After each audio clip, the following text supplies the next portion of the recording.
Hello everyone and welcome to commerce education centre. So कैसे हैं? मजे में हैं? आई एक्सपेक्ट कि मजे में होंगे। आज हम लोग डिटर्मिनेंट में प्रॉपर्टीज ऑफ डिटर्मिनेंट पे बेस्ड क्वेश्चंस को सॉल्व करने वाले हैं। अगर आपको याद हो, इससे पहले हमने डिटर्मिनेंट में टोटल 4 क्लासेस को डिस्कस किया है। फर्स्ट 2 क्लासेस में हमने सीखा कि डिटर्मिनेंट का वैल्यू को कैसे निकालना है, कैसे कैलकुलेट करना है। फिर हमने प्रॉपर्टीज ऑफ डिटर्मिनेंट को पढ़ा। और अगर आपको याद हो तो प्रॉपर्टीज ऑफ डिटर्मिनेंट पढ़ने का मेन मोटिव क्या था, मेन ऑब्जेक्टिव क्या था? कैलकुलेशन को इजी करना। अगर आप थोड़ा सा और सोचे तो प्रॉपर्टीज ऑफ डिटर्मिनेंट हम लोगों को क्या पावर देता है? हम लोगों को पावर देता है क्वेश्चन के साथ छेड़छाड़, क्वेश्चन को चेंज करने का पावर देता है। लेकिन वहां एक लिमिटेशन भी प्रॉपर्टीज ऑफ डिटर्मिनेंट हम लोगों को पे लगाता है। बोलता है आप चेंजेस तो लाओगे, लेकिन कुछ ऐसा चेंजेस नहीं ला सकते हो जिससे मेरा आंसर अफेक्टेड हो जाए। जो क्वेश्चंस हमने आपको दिया है उसका वैल्यू ही चेंज हो जाए, वो नहीं होना चाहिए। अगर उसके पास उसका वैल्यू चेंज नहीं हो रहा है, उसके बाद आप जो पावर आपको मैंने दिया आप उसको अप्लाई करके उसको चेंज करके वैल्यू को निकालिए। तो ऐसा पावर हम लोगों को डिटर्मिनेंट, प्रॉपर्टीज ऑफ डिटर्मिनेंट ने दिया। तो चलिए जस्ट एक बार हम लोग रिकॉल करते हैं कि क्या क्या प्रॉपर्टीज के अंदर कंसेप्ट है, क्या क्या हम बेसिकली अगर एक डिटर्मिनेंट दिया हुआ है तो हम लोगों के पास क्या क्या पावर है चेंजेस करने का। उस क्वेश्चन जो दिया गया उस क्वेश्चन में बेसिकली क्या क्या चेंजेस कर सकते हैं उसको एक बार हम लोग डिस्कस करते हैं। तो अगर आपको याद हो, सबसे पहला जो पावर हम लोगों को डिटर्मिनेंट देता है कि अगर कोई भी डिटर्मिनेंट दिया हुआ है, कोई भी क्वेश्चन डिटर्मिनेंट के फॉर्म में दिया है, तो डिटर्मिनेंट का पहला पावर क्या देता है कि हम लोग किसी भी रो या किसी भी कॉलम को किसी भी नंबर के साथ मल्टीप्लाई कर सकते हैं। याद कीजिए, कोई भी नंबर के साथ मल्टीप्लाई कर सकते हैं। एंड बहुत ही इंपॉर्टेंट बेसिक माइलस्टोन है इस चैप्टर का, यही हम लोग अभी आगे सॉल्व करने वाले हैं। मल्टीप्लाई करेंगे, कहीं ऐड सब्ट्रैक्ट करेंगे। तो ये सबसे पहला पावर हम लोगों को प्रॉपर्टीज ऑफ डिटर्मिनेंट के अंदर मिला। क्या कि किसी भी रो या कॉलम को हम लोग किसी भी नंबर के साथ क्या कर सकते हैं, मल्टीप्लाई कर सकते हैं।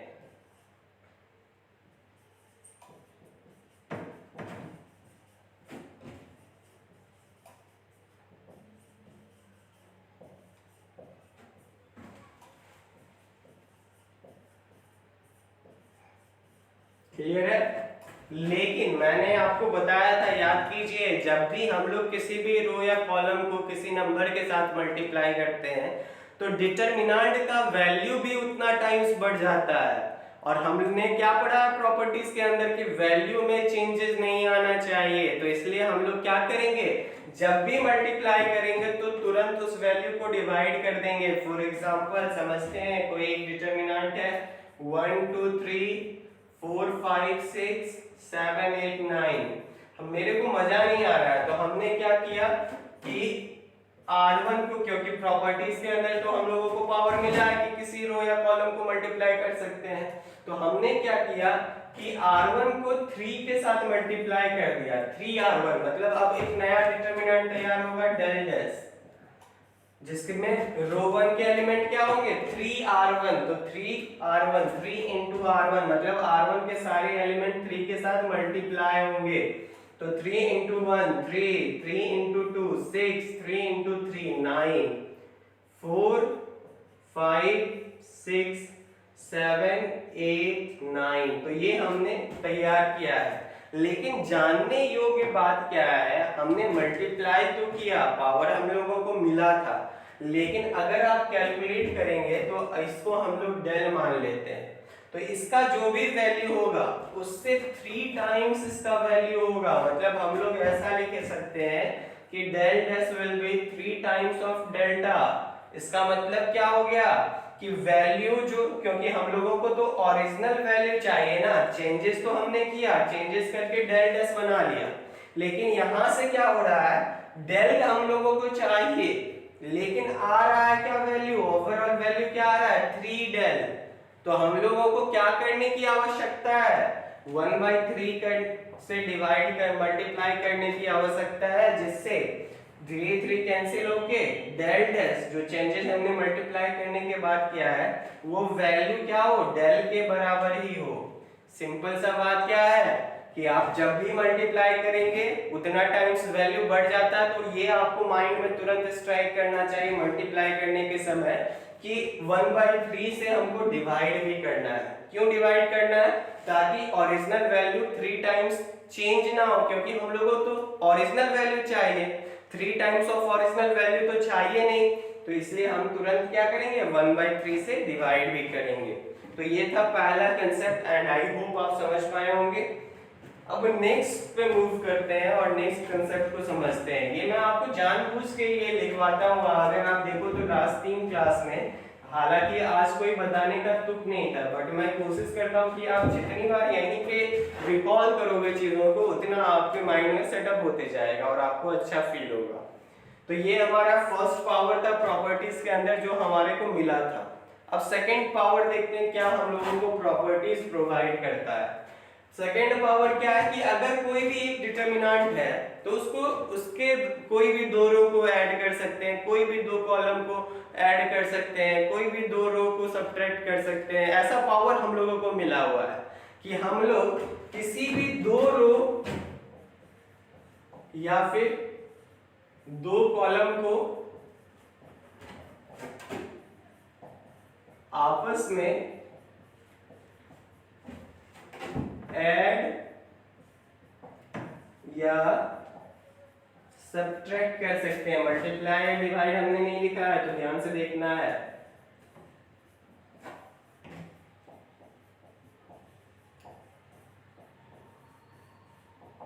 इसका मतलब क्या हो गया कि हम लोग कुछ ऐसा कर सकते हैं, R1 में R1 प्लस R2, एक नया हमने R1 को तैयार किया है जो कि किस पे बेस्ड है, रो 1 के एलिमेंट प्लस रो 2 के एलिमेंट। क्लियर है?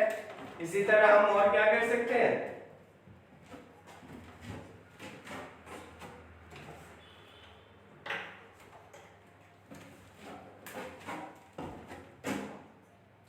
इसी तरह हम लोग क्या कर सकते हैं, C1 में काम कर देते हैं, 2 कॉलम को ऐड करके C1 को फॉर्म कर सकते हैं। तो ये पावर हम लोगों को मिला हुआ है डिटरमिनेंट के अंदर कि किसी भी 2 रो, कोई भी 2 रो R1 R3 को भी ऐड कर सकते हैं, लेकिन आपको याद रखना है अगर आप रो को ऐड करोगे तो रो ही ऐड होना चाहिए, कॉलम रो प्लस कॉलम कभी ऐसा ऐड या सब्ट्रैक्शन आप नहीं कर सकते हैं।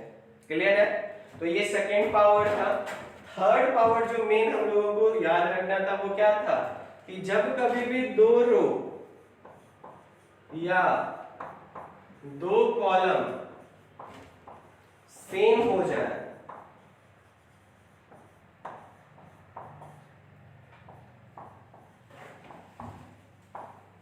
तो ओवरऑल वैल्यू डिटरमिनेंट का क्या हो जाएगा,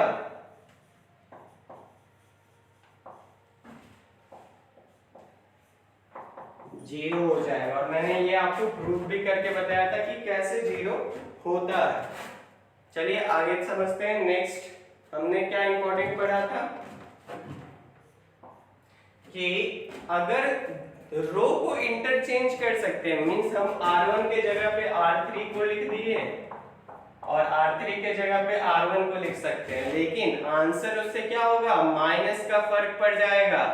हमने कुछ ऐसा एक डिटरमिनेंट हम लोगों को दिया हुआ था 1 2 3 4 5 6 7 8 9, तो हम ऐसा कर सकते हैं रो R1 को इंटरचेंज कर सकते हैं R3 के साथ, मतलब नया जो डिटरमिनेंट डेल डैश बनेगा वो क्या हो जाएगा, अब R1 के जगह पे क्या हो जाएगा, तो R3 का वैल्यू क्या है 7 8 9 4 5 6। R2 में कोई काम तो हो नहीं रहा है तो 4 5 6 यही रहा, और R3 इंटरचेंज होके क्या हो जा रहा है, R1 बन जा रहा है। तो R1 को अब हम लोग क्या करेंगे, R3 के प्लेस पे लिखेंगे।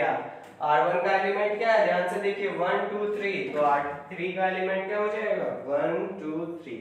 तो ये पावर हम लोगों को डिटरमिनेंट के अंदर मिला था, लेकिन याद क्या रखना था ये यहाँ पे अगर 60 आएगा वैल्यू कैलकुलेट करने से, तो ये इंटरचेंज करने के बाद जो वैल्यू होगा वो -60 हो जाएगा, ध्यान रखना। अगर पहले में -60 आएगा तो दूसरा वैल्यू ये चेंज करने के बाद वैल्यू क्या आएगा, +60, मींस माइनस से आंसर डिफर कर जाएगा। तो जब भी आप ऐसा करें तो माइनस आगे लगा दें जिससे वैल्यू चेंज ना हो, क्योंकि हम लोगों को वैल्यू सेम चाहिए। अब थोड़ा सा रिकॉल करिए, हमने पढ़ा है कि सिंपलेस्ट फॉर्म ऑफ डिटरमिनेंट क्या हो सकता है, जब किसी भी रो या किसी भी कॉलम में 1 1 1 आ जाए। क्यों? क्योंकि 1 इंटू एनीथिंग फिर वही रहना है, -1 इंटू एनीथिंग वही रहना है, +1 इंटू एनीथिंग। जब हम लोग एक्सपेंड करेंगे तो उसी रो या उसी कॉलम के थ्रू करेंगे जिसमें 1 1 1 आया होगा। तो हम लोग इन सारे प्रॉपर्टीज को यूज करके बेसिकली ट्राई ये करेंगे कि किसी रो या कॉलम में 1 1 1 हो जाए, हर एक एलिमेंट 1 आ जाए। 1 नहीं आ पाएगा इन केस, तो हम लोग प्रयास क्या करेंगे कि वैल्यू कम आए, जिससे मल्टीप्लाई हमको कम करना पड़े। क्लियर है? मैं बताना क्या चाह रहा हूं, अगर क्वेश्चन आपको कुछ ऐसा दिया है 9 8 11 13 14 15 17 18 19, तो हम लोग प्रॉपर्टीज को यूज करके, ये पहला मेरा प्रायोरिटी होगा कि किसी भी एक रो में 1 1 1 लेते हैं या किसी भी कॉलम में 1 1 1 लेते हैं, लेकिन हम नहीं ला पा रहे हैं कोई भी रो या कोई भी कॉलम में 1 1 1 हर एक एलिमेंट नहीं कर पा रहे। तो हम बेसिकली ट्राई क्या करेंगे कि 1 से क्लोज मींस जितना कम कर पाए, मींस हम उतना कम करके कोशिश करेंगे ताकि हम लोगों को कैलकुलेशन कम करना पड़े। क्लियर है? अगर आपने 50% भी अभी तक कुछ भी समझा होगा तो मेरा यकीन करिए जैसे ही हम लोग क्वेश्चन बनाना स्टार्ट करेंगे आपको और क्लियर होते जाएगा, कंसेप्ट एकदम इजी होते जाएगा। क्लियर है? तो चलिए अब क्वेश्चंस को हम लोग बनाना स्टार्ट करते हैं, और जैसे ही क्वेश्चंस को सॉल्व करना स्टार्ट करेंगे, जैसे ही 10-12 क्वेश्चन बनाएंगे तो आपके माइंड में स्ट्राइक करने लगेगा अरे भाई ये क्यों हो रहा है, आपको आंसर मिलने लगेगा कि क्यों हो रहा है और कैसे ये इजी कर रहा है हमारी कैलकुलेशन को, ये भी आप समझने लगोगे। तो चलिए क्वेश्चंस को स्टार्ट करते हैं, एंड आई होप आप तैयार होंगे, मजे में होंगे और आप लोग जल्दी से अपडेट नहीं करते। मैंने अभी देखा है कि बहुत बच्चे अभी डिटरमिनेंट पढ़ रहे हैं, कोई कुछ पढ़ रहा है, तो अपडेट रखिए, क्योंकि बेसिकली अब आपको 1 घंटा भी बेसिकली एक दिन में नहीं, आधा घंटा का एक वीडियो डाला जाता है। तो आप कोशिश करें कि उस क्लास को उसी दिन खत्म करने का, पेंडिंग नहीं रखने का, नहीं तो फिर फायदा नहीं होगा लाइव सेशन लेने का कोई। तो कोशिश करना है कि अपडेट रहे और बनाते रहें, क्योंकि अब फाकीबाजी फायदेमंद आपके लिए नहीं होगा। आपका टाइम जो है वो बहुत ही घटते जा रहा है और आपका प्रेशर उतना अमाउंट में ही बढ़ते जा रहा है जितना अमाउंट में आपका टाइम घटते जा रहा है। सो कोशिश करें पढ़ने का, कम से कम अकाउंट्स आपको 2-3 वीडियोस ही एक दिन में प्रोवाइड किया जाता है, तो कोशिश करें कम से कम 1.5 घंटा अपना टाइम निकाल के उसको अपडेट करने का। सो चलिए हम लोग टाइप 2 को स्टार्ट करते हैं और बनाते हैं क्वेश्चंस को। सो टाइप 2 का फर्स्ट क्वेश्चन देखते हैं क्या है। टाइप 2 का फर्स्ट क्वेश्चन दिया हुआ है कि फाइंड द वैल्यू ऑफ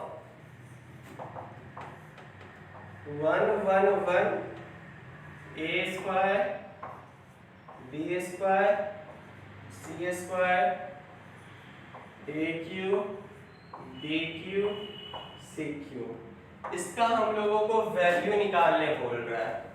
अब थोड़ा सा समझिए बात को, मैंने आपको क्यों बोला था कि 1 1 1 आना चाहिए। आप यहाँ पे एक चीज देख सकते हो कि इस रो में 1 1 1 आ गया, तो एज एन जनरल स्टूडेंट जब हमने प्रॉपर्टीज का स्टडी नहीं किया होता तो हम क्या करते, expanding this determinant through first column, क्योंकि फर्स्ट कॉलम में ही 1 1 1 आ रहा है। अब फर्स्ट कॉलम में 1 1 आ रहा है तो क्या हो जाता है 1, और ये 1 जिस रो और कॉलम में आ रहा है उसको हमने ढका, क्या बचा b square c square b cube c cube, फिर -1, और जिस रो और कॉलम में आ रहा है हमने उसको ढका, क्या बचा ए स्क्वायर सी स्क्वायर ए क्यू सी क्यू।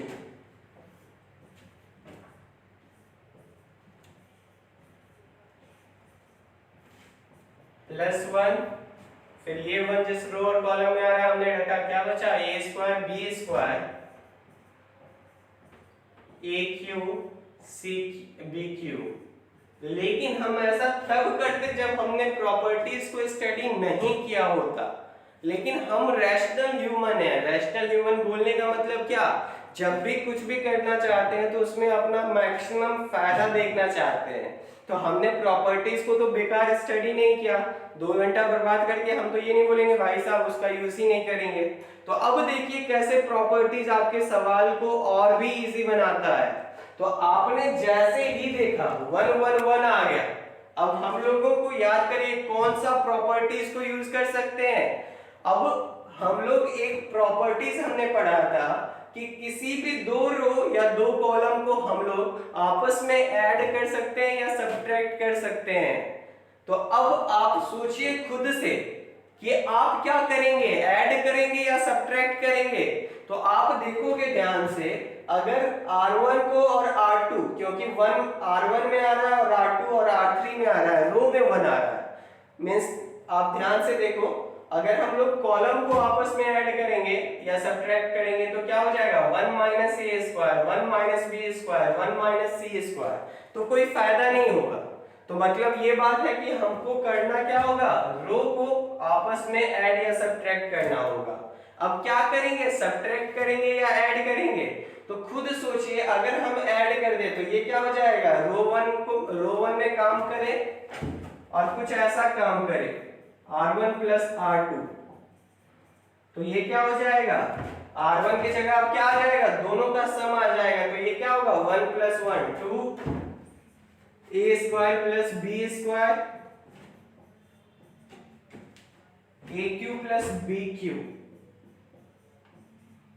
तो ये थोड़ा सा और मुश्किल हम कर रहे हैं, ऐड जब कर रहे हैं 2 रो को तो हम क्या देख रहे हैं, यहाँ पे 2 आ रहा है, लेकिन हम बेसिकली अब आप थोड़ा सा सेव करिए चीजों को। सबसे पहले मैंने आपको बोला था कि 1 1 1 लाने का प्रयास करेंगे, क्यों लाने का प्रयास करेंगे, अब आंसर समझिए। क्योंकि अगर ध्यान से समझिएगा बातों को, अगर हम लोग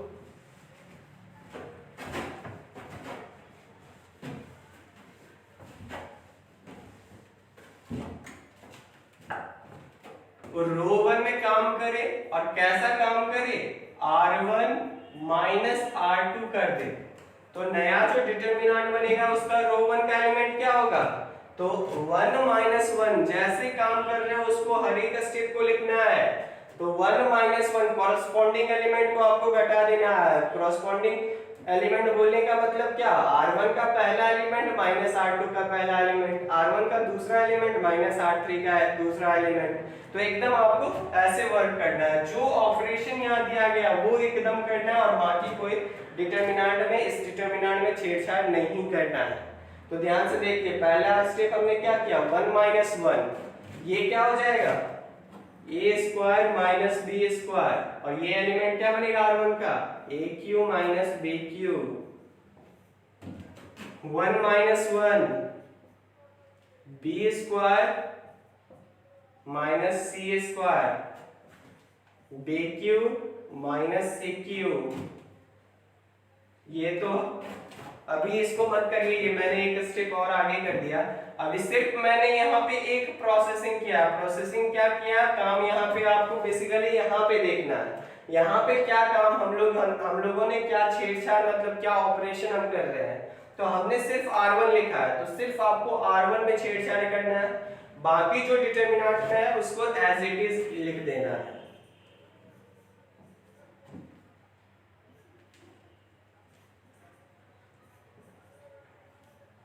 तो देखिए हमने ये काम किया, अब इसी को और सिंप्लीफाई करते हैं। ये क्या हो गया, ध्यान से समझिए। 1 minus 1 0, a square minus b square. अगर आपको याद हो तो आपको फॉर्मूला आना चाहिए। अगर आपको फॉर्मूला नहीं याद है तो फिर बहुत ही प्रॉब्लम होगा प्रॉपर्टीज को समझने में। A square minus b square का फॉर्मूला क्या होता है, a minus B into A plus b. A cube minus b cube का एक फॉर्मूला होता है, आपको याद रखना है, a minus B into A square plus A B plus B square. उसी तरीके से एक फॉर्मूला होता है a cube plus b cube का, क्या होता है, a plus b into A square plus A B plus B square. और कुछ फॉर्मूले आएंगे, a cube plus b cube plus c cube minus 3abc, but जैसे आएंगे वैसे मैं आपको बताता चलूंगा। तो अभी देखिए क्या हो गया, ये 1 minus 1 0, a square minus b square. ध्यान से देखिए, इसको हम लोग लिख सकते हैं a minus B into A plus b. Clear है। आगे देखिए क्या है, a cube minus b cube. Formula क्या होता है a cube minus b cube का, हम लोग ऐसे लिख सकते हैं a minus B into A square plus A B plus B square. तो हमने कुछ ऐसा लिखा, और बाकी जो भी है, जो स्टेप है वही हमने रहने दिया। 1 बी स्क्वायर बी क्यू, 1 सी स्क्वायर सी क्यू। अब थोड़ा ध्यान से समझिए आप। अब एक स्टेप तो हमने किया, आगे क्या कर सकते हैं, और 1 1 दिख रहा है, जब भी 1 1 दिखे तो उसको घटा के हम लोगों को 0 करना है। और जैसा मैक्सिमम, अब हमारा प्रायोरिटीज थोड़ा चेंज होते जाएगा। पहले हमारा प्रायोरिटीज क्या था कि एक रो या एक कॉलम में मैक्सिमम नंबर ऑफ, मतलब तीनों का तीनों एलिमेंट एक हो जाए। लेकिन अब थोड़ा कोशिश क्या करना है कि तीनों एलिमेंट 0 हो जाए, और 0 ना हो पाए तो एटलीस्ट 2 0 हो पाए। क्यों देखिए अभी क्या और इजी इसको कैसे करते हैं और उससे क्या फायदा होगा। तो हम यहाँ पे क्या देख सकते हैं कि 1 माइनस 1 मतलब 2 1 नजर आ रहा है हम लोगों को। तो एक काम और हम यहाँ से देख के कर सकते हैं क्या, कि R2 में काम करें और R2 माइनस R3 कर दें। तो ये क्या हो जाएगा, ध्यान से समझिए। तो R1 में तो कोई छेड़खानी नहीं हो रहा है, R1 और R3 में कुछ तो होना नहीं है। तो R1 और R3 को पहले उसी तरीके से लिख दीजिए, 0 a minus B into A plus b, a minus B into A square plus A B plus B square. थोड़ा सा स्पेस का इशू है, ये एक टर्म है और ये दूसरा टर्म है। अब R3 भी सेम है, तो पहले R3 को लिख देते हैं 1 सी स्क्वायर सी क्यू। आगे देखिए R2 में चेंजेस आ रहे हैं, कैसे चेंज आ रहा है, तो R2 माइनस R3 हो रहा है, तो 1 माइनस 1 हो जाएगा, बी स्क्वायर माइनस सी स्क्वायर हो जाएगा, बी क्यू माइनस सी क्यू हो जाएगा। अभी भी हमने और सॉल्व नहीं किया है। आप बोलोगे सर ऐसा इजी, तो इससे इजी तो कैलकुलेट करना उससे हो जाता है, लेकिन आप समझिए अब आपको थोड़ा थोड़ा सीखना पड़ेगा। आपको ये इजी लग रहा है, लेकिन बहुत सारा ऐसा क्वेश्चन आएगा, तो मैं बेसिकली आपको अप्रोच सिखाने का प्रयास कर रहा हूँ कि करना किस वे में। क्लियर है। तो ध्यान से समझिए, ये हो गया हम लोगों का सेकेंड स्टेप। और अब हम इसको सॉल्व करेंगे तो क्या देख सकते हैं, इसको सॉल्व करने के बाद क्या आएगा,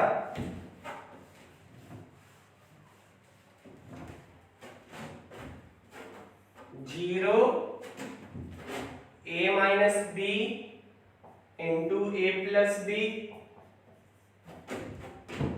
ए square plus A B plus B square into, इस बार हम पीछे लिख रहे हैं ए माइनस बी को, मल्टीप्लाई में ही है बट पीछे लिख रहे हैं।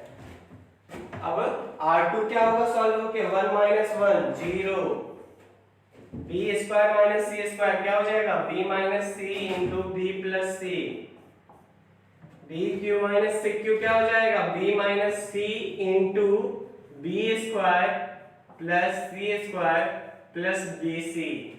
और R3 में तो कुछ है नहीं, R3 जो है वही लिखेंगे हम लोग, 1 सी स्क्वायर सी क्यू।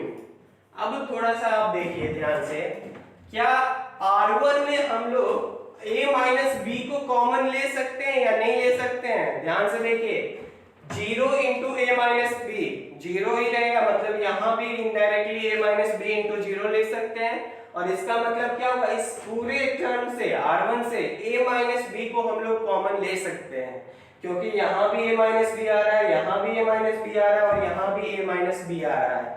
तो हमने क्या किया, a माइनस बी को कॉमन लिया R1 से।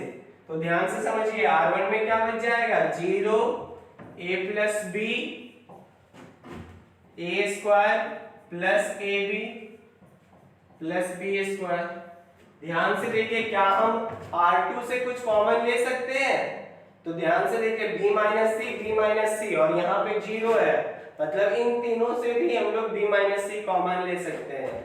तो हमने क्या किया, b माइनस सी को कॉमन ले लिया R2 से। तो R2 में फिर क्या बचेगा कॉमन लेने के बाद, 0 b plus C B square plus C square plus B C, आगे 1 सी स्क्वायर सेक क्यू।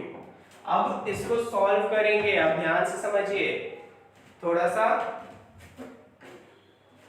आप देख सकते हैं। अब एक्सपेंड किस रो किस कॉलम के अकॉर्डिंग करेंगे, ध्यान से समझिए, क्योंकि बेसिकली हमारे को यहाँ पे 2 0 आ गया है, क्लियर है? तो हम क्या करेंगे, इस कॉलम के अकॉर्डिंग एक्सपेंड करेंगे। क्यों करेंगे, थोड़ा सा देखिए, मैं इसको मिटाता हूं। आई होप आपने सारा स्टेप समझा होगा।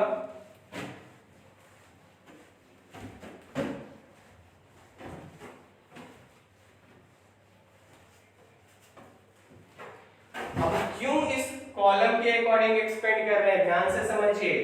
एक्सपेंडिंग अलोंग फर्स्ट कॉलम, क्या हो जाएगा ये, तो पहले b माइनस सी इंटू ए माइनस बी, तो इसी तरीके से रहेगा। आगे फर्स्ट कॉलम का पहला एलिमेंट 0 है, तो 0 इंटू कोफैक्टर ऑफ 0, जो भी आएगा 0 होगा। फिर minus 0 into cofactor of this 0, वो भी 0 होगा। तो हम लोगों को कॉलम 1 में सिर्फ ये एलिमेंट 1 बच रहा है, और 1 जो बच रहा है 1 का कोफैक्टर क्या हो जाएगा, 1 जिस रो में और कॉलम में आ रहा है हमने ढका, तो क्या बचा, ध्यान से देखिए, a plus B plus C into A square plus A B plus B square B square plus C square plus B C. अब हम इसको सॉल्व करेंगे, क्या हो जाएगा, b माइनस सी इंटू ए माइनस बी इंटू ए plus B B square plus C square plus B C, बीच में minus, और b plus C into A square plus A B plus B square. तो थोड़ा सा ये बड़ा हो गया as compare to that method, but अब मैं आई होप कि आप कुछ ना कुछ स्टेप समझे होंगे कि मोटिव हमारा क्या हो रहा था। पहले हमारा मोटिव क्या था कि मैक्सिमम एक रो में 1 आ जाए, और ये 1 जब जैसे ही हमने देखा कि एक रो या एक कॉलम में 1 1 1 आ गया, तो हम क्या करते हैं, हम दो रो या कॉलम को ऐड सब्ट्रैक्ट करते हैं। अगर कॉलम को सब्ट्रैक्ट करेंगे या रो को, वो आपको सोचना होगा, आपको क्या करना है, 0 लाना है, और 2 0 कम से कम आपको एक रो या एक कॉलम में लाना है। जहां पे आपको 1 1 1 दिख रहा है, उस रो या उस कॉलम में आपको मिनिमम 2 0 लाना है। क्लियर है? तो आई होप आप कुछ ना कुछ समझ पाए होंगे। तो एक दो क्वेश्चन और बनाते हैं, उससे देखते हैं, फिर शायद हमारा और कंसेप्ट अच्छे से क्लियर हो।